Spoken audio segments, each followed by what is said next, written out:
एक गांव में एक छोटा सा परिवार रहता था। उस परिवार में मनोहर, उसकी पत्नी जानकी और उनका बेटा राजू रहते थे। राजू अपने पिताजी के साथ वहीं खेतों में काम किया करता था। सब बहुत अच्छे से चल रहा था। एक दिन की बात है, जब खेतों में राजू और उसके पिताजी मनोहर काम कर रहे थे। उसी दिन गर्मी बहुत ही तेज होती है। दोनों काम करके एक पेड़ के नीचे बैठ जाते हैं और उन्हें बहुत भूख भी लग रही होती है। तो राजू अपने पिताजी से खाने का पूछता है। पिताजी, मैं खाने का डब्बा खोल लूं क्या? भूख सी लग रही है। हाँ बेटा, भूख तो मुझे भी लग रही है। चल दोनों मिलकर खाना खाते हैं। दोनों खाना खाने बैठते हैं तो गर्मी की वजह से उनको खाने में भी स्वाद नहीं आता। पिताजी, मुझे तो ये खाना खाने का जरा भी मन नहीं है। अरे बेटा, थोड़ा तो खा ले। तूने सुबह से कुछ नहीं खाया। गर्मी की वजह से बुरा हाल है पिताजी। बस मैं पानी पीकर आता हूँ। मुझे नहीं खाना ये खाना। रामू गर्मी से परेशान पानी पीकर आता है और बस काम में वापस लग जाता है। थोड़ी देर में शाम हो जाती है और दोनों घर को निकल पड़ते हैं। रास्ते में राजू को एक जगह काफी भीड़ सी दिखाई देती है। राजू देखने की कोशिश तो करता है पर उसे कुछ दिखाई नहीं पड़ता। राजू वहाँ जाता है तो उसे एकदम ठंडी हवा लगती है। राजू के तो शरीर में जैसे जान पड़ जाती है। वो और आगे बढ़कर देखता है तो वहाँ एक नया ढाबा खुला होता है जिसके अंदर से वो ठंडी हवा आ रही होती है। राजू वहाँ खड़े लोगों से पूछने लगता है, अरे भाई, ये भीड़ कैसी लगी पड़ी है? जरा मुझे अंदर तो जाने दो। अरे भैया, कहाँ चले जा रहे हो? दिखता नहीं लाइन लगी हुई है। पीछे लगो लाइन में। अगर एसी में बैठकर खाना खाना है तो। एसी में? हाँ भाई, ये एसी ढाबा है। अंदर पहले ही काफी लोग बैठे हैं। जब वो खाना खा लेंगे तब जाकर हमारा नंबर आएगा। फिर हम भी ठंडी एसी की हवा में खाना खाएंगे। पर ये तो बहुत महंगा खाना होगा ना? अरे कुछ महंगा नहीं है, बल्कि इतना सस्ता खाना है कि घर से भी सस्ता। मैं तो बोलता हूँ तुम भी रोज आकर खाना खाया करो। राजू तो ये सुनकर बड़ा खुश सा हो जाता है और लाइन में लग जाता है। अब वो सुबह से भूखा भी होता है तो उससे बिल्कुल सब्र नहीं हो रहा होता। अंदर जाते ही सबके चेहरे पर एक अलग ही खुशी होती है। उनके पसीने तो मानो झट से सूख जाते हैं और बस चारों तरफ ठंडी ठंडी हवा। अरे भाई, ये एसी तो बड़ी ही कमाल की चीज है। पर ये यहाँ इस छोटे से गांव में एसी ढाबा खोला किसने है? एक औरत ने खोला है। देखना, अभी आएगी वो खाना लेकर। हरिया इतना बोलता ही है कि तभी सामने से एक सुंदर सी औरत हाथों में ढेर सारी थालियां खाने से भरकर ला रही होती है। अरे जल्दी जल्दी खाना खाओ, एसी की ठंडी ठंडी हवा में गर्मा गर्म खाना खाओ। आओ आओ, जल्दी जल्दी आओ और भर पेट खाना खाओ। पेट भर कर खाओ और पैसे की जरा भी चिंता मत करो, क्योंकि यहाँ 5 रुपए में भर पेट खाना मिलेगा। हरी और बाकी लोग पेट भरकर खाना खाते हैं। हरिया के पिताजी उसका घर पर अभी तक इंतजार कर रहे होते हैं कि हरिया कहाँ रह गया। कि तभी हरिया एकदम खुश और हंसता हुआ घर में आता है। अरे तू कहाँ रह गया था? मैं कब से तेरा इंतजार कर रहा हूँ।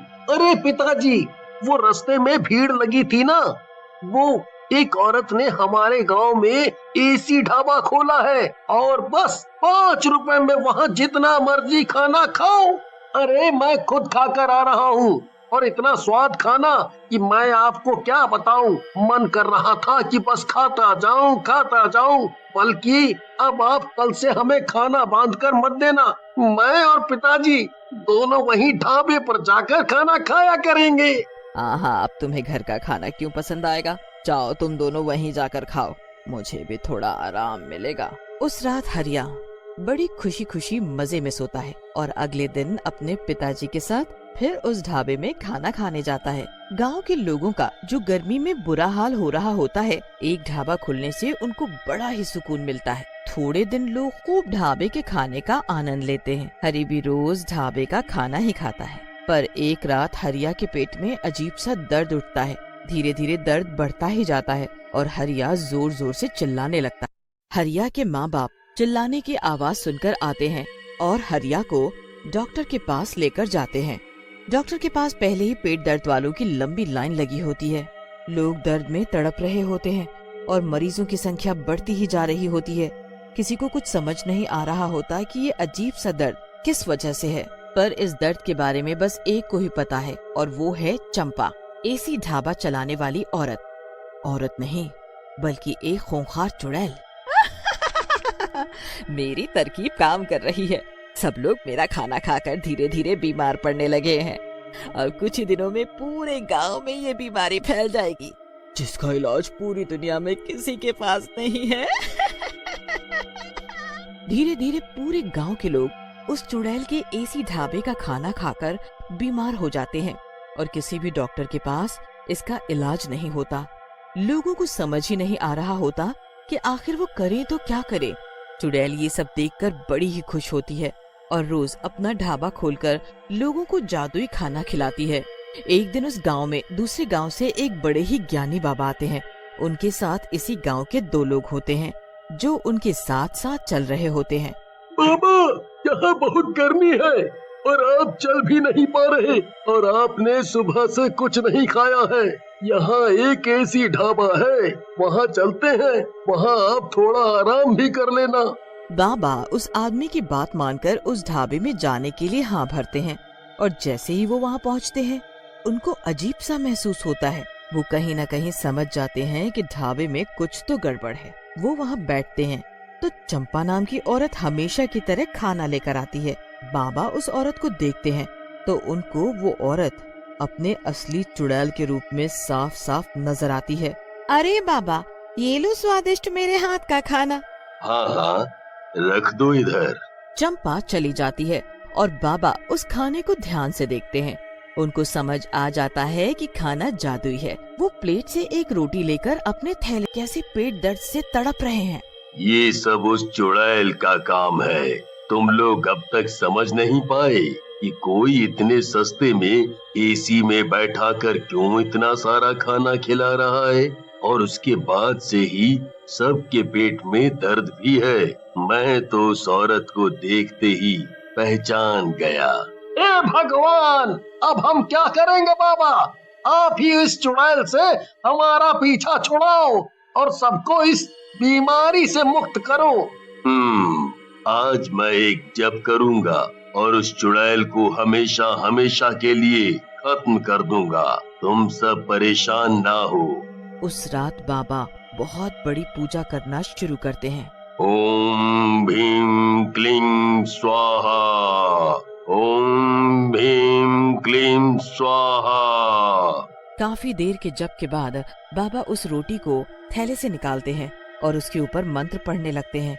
मंत्र पढ़ते ही उस रोटी को हवन में डाल देते हैं और ऐसा करते ही उधर चुड़ैल के एसी में आग लग जाती है। आग आग, ये कैसे हो गया? नहीं नहीं, ये नहीं हो सकता। ये एसी तो खराब हो ही नहीं सकता था। आग देखकर गांव वाले ढाबे के आसपास जाकर खड़े हो जाते हैं और चुड़ैल अपने असली रूप में बाहर आकर चिल्ला रही होती है। मैं अपना एसी ऐसे बर्बाद नहीं होने दूंगी। मुझे जो करना है वो मैं पूरा करके रहूंगी। खबरदार, जो कोई मेरे पास भी आया सबको मार डालूंगी मैं। इतने में बाबा वहाँ आ जाते हैं।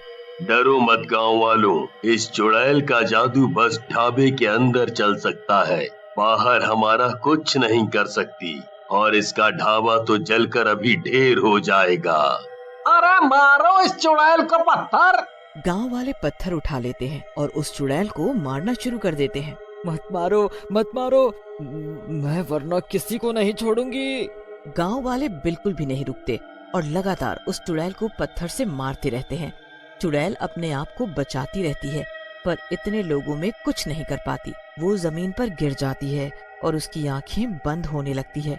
तुम लोगों ने मेरे साथ अच्छा नहीं किया। इतना कहते ही चुड़ैल मर जाती है